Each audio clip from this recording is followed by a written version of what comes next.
Bonjour et bienvenue à tous sur i24 News. Aujourd'hui, on vous propose une émission spéciale 2.0 et cuisine. Quand la gastronomie s'invite dans l'univers du high-tech, ça donne des dîners pour le moins insolites, des conseils culinaires à ne pas manquer, des applications et des machines révolutionnaires prêtes à cuisiner à votre place. Alors restez connectés.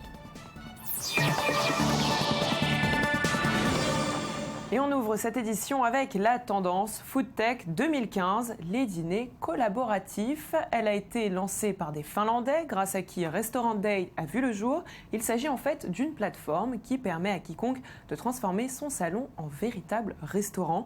Le but, partager ses plats et sa passion pour la cuisine, mais surtout de faire de belles rencontres, un concept qui a séduit la France et bien d'autres pays. D'ailleurs, parmi les nombreuses plateformes qu'il existe sur le web, on vous propose notre sélection. On commence tout de suite avec Eatwiz, disponible dans de nombreuses grandes villes comme New York, Londres, Paris ou encore Tel Aviv. Cette start-up israélienne, considérée comme le Airbnb de la cuisine, vous propose un dîner très particulier, entouré d'amis que vous ne connaissez pas encore. Chefs ou simplement amoureux de la cuisine sont sélectionnés par les équipes d'Eatwiz. Ils proposent un menu original, chez eux ou dans un lieu particulier. Le prix est fixé et chaque personne intéressée peut s'inscrire pour être l'un des invités. Regardez. Because I went to a conference about the sharing economy, and someone said it's anywhere from people sharing their homes to hosting meals in their homes like restaurants. And it was just like a lightning bolt from the sky. I want to do that. I have been fortunate to sit next to these two people who are so remarkable.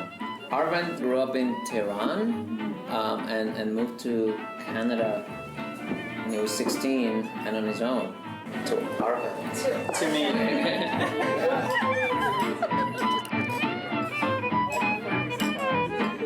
His intellect swept across the plane. This one could be almost in the home of Kurt.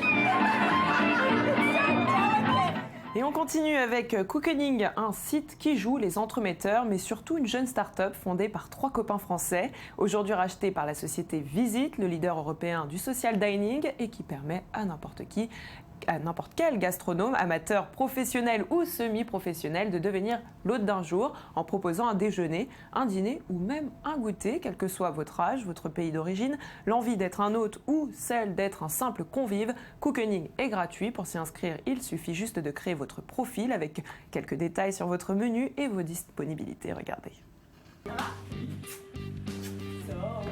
Hello. You're Mexican. Oh, Mexican. I'm from India. Oh, from India. Okay. Hello. Nice to meet you. Nice to meet you. Presenter. I mean, the people here were awesome. We had so much fun talking to each other. I love that we all came from different backgrounds and we're all based here in Paris. And I definitely want to see some of them again. And we're all registering for Cookening, by the way. And they're all pressuring me to make sure my mom hosts so that they can try Filipino. It was a wonderful opportunity to talk with people and have a meal with them that I never would have gotten to eat with in a normal time. Crackle. Yes.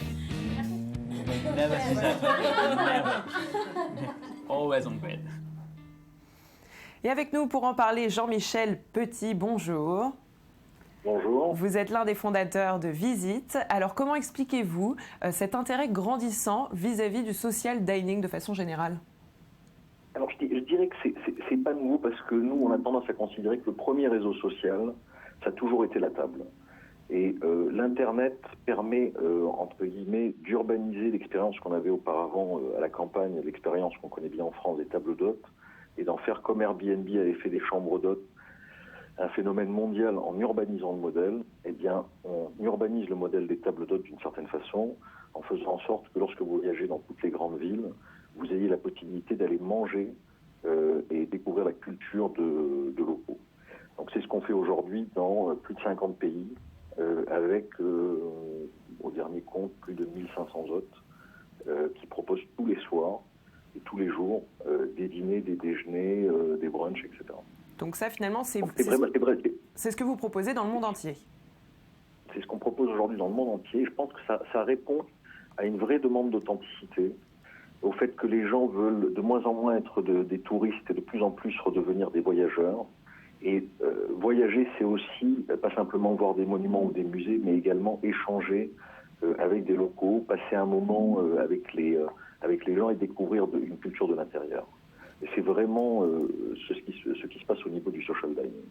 Et finalement, est-ce que la cuisine ici devient un réel prétexte pour faire des rencontres lors de nos voyages ?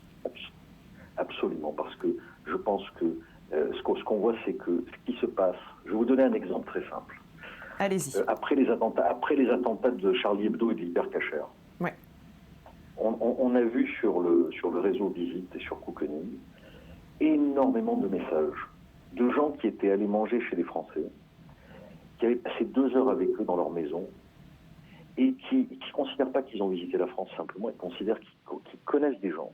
D'accord ? Oui. Donc c'est vraiment autour de la rencontre. C'est-à-dire ce qu'on a vu, c'est énormément de messages de soutien, de demander comment est-ce que ça fait, comment est-ce que ça va, etc.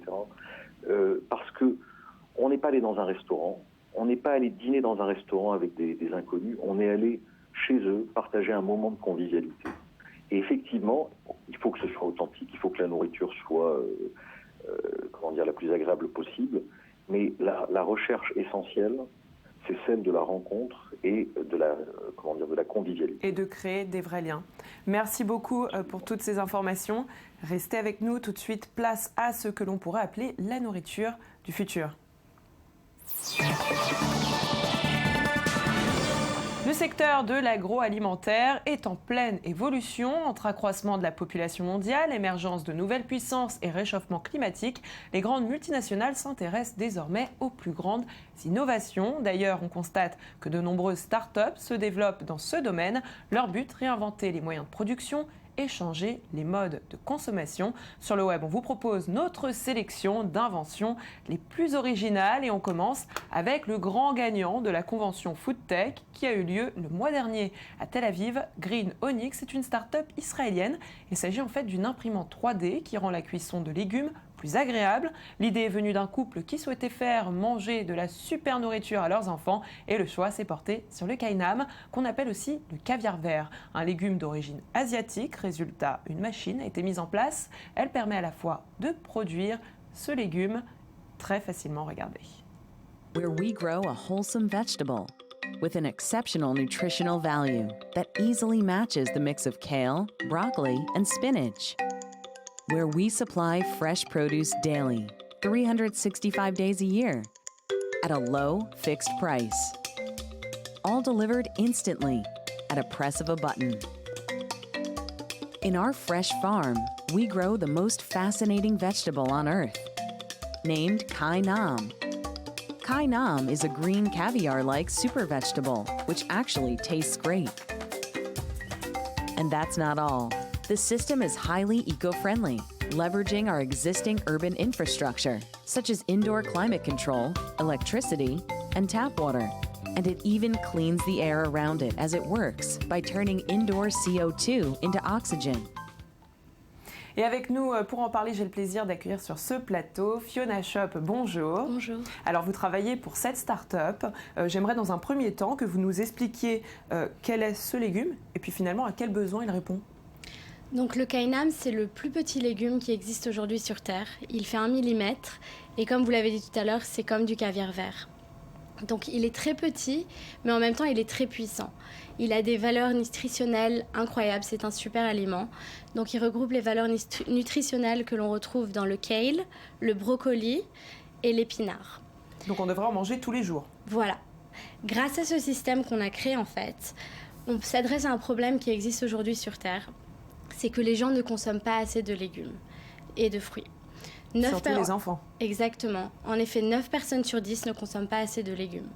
Et on sait très bien que si les gens consommaient plus de légumes et de fruits, ça réduirait le risque d'avoir des maladies cardiovasculaires et des maladies chroniques telles que le diabète, le cholestérol ou l'obésité.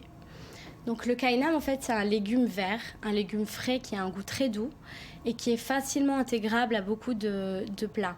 Donc on peut le mettre dans différents plats et on ne va pas vraiment sentir le goût. Et tout le monde va pouvoir l'avoir chez soi? Tout le monde va pouvoir l'avoir chez soi. On imagine que ça se passera dans combien de temps? Dans 5-10 ans. Dans 5 ans, c'est sûr qu'on aura la machine qui sera prête. Elle sera prête dans 1 an. Et bientôt, on pourra la vendre à des particuliers. On pense vraiment qu'on a le potentiel en fait, de devenir le légume urbain le plus consommé sur Terre. Eh bien, en tout cas, c'est ce qu'on vous souhaite. Merci beaucoup pour Merci. toutes ces informations. On va devoir continuer. On va clôturer cette seconde partie d'émission avec Bloomizone, une start-up fondée par Benoît et Mélanie Jonio ainsi que Romain Arnold. Ce qu'elle propose, combler vos carences en vitamines grâce à un programme personnalisé. Regardez.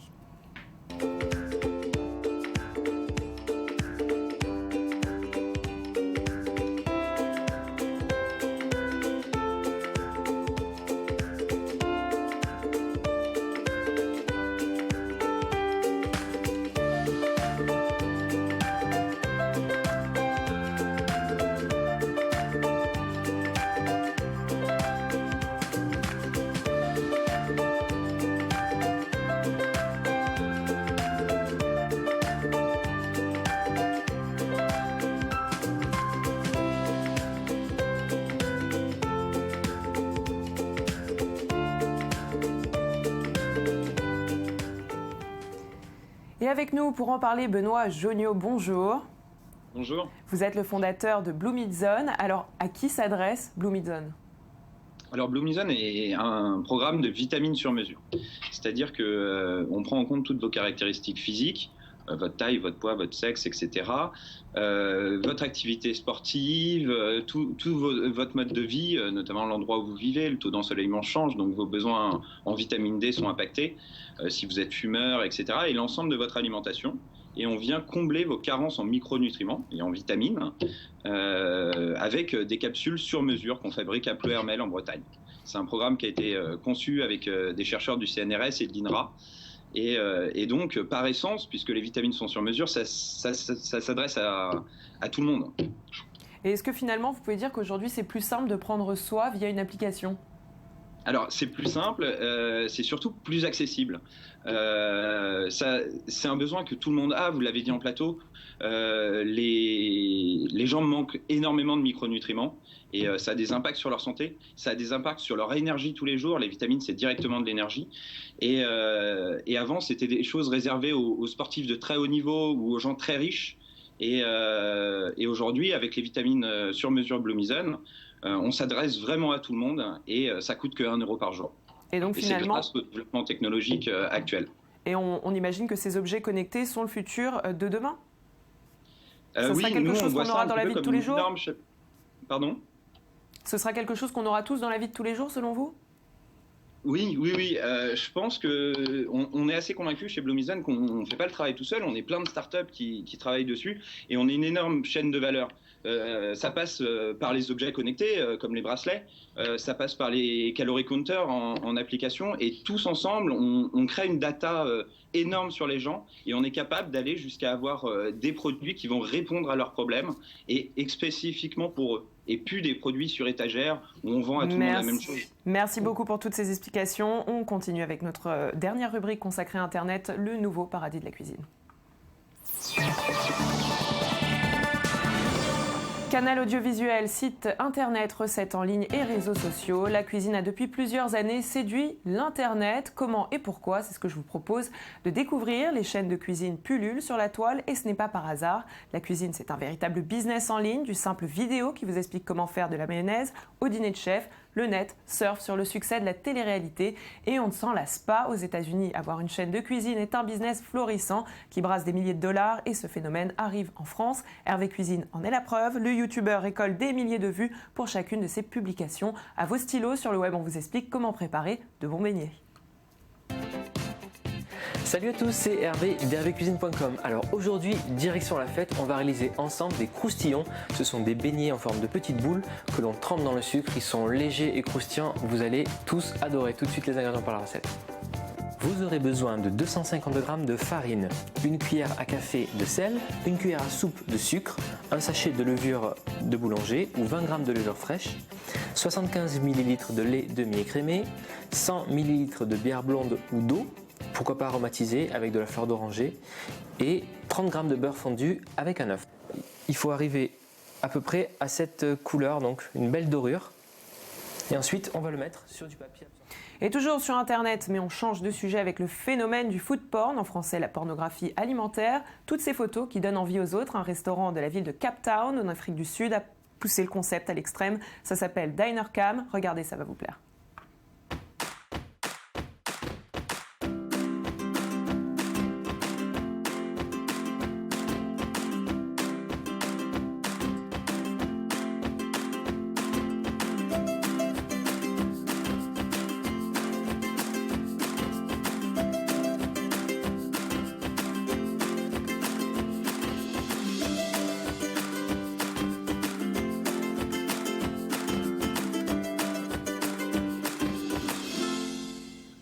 Et sur le web, c'est terminé pour aujourd'hui. Pour tous ceux qui aimeraient revoir une partie de cette émission, rendez-vous sur i24news.tv ou notre page facebook.com/sur le web.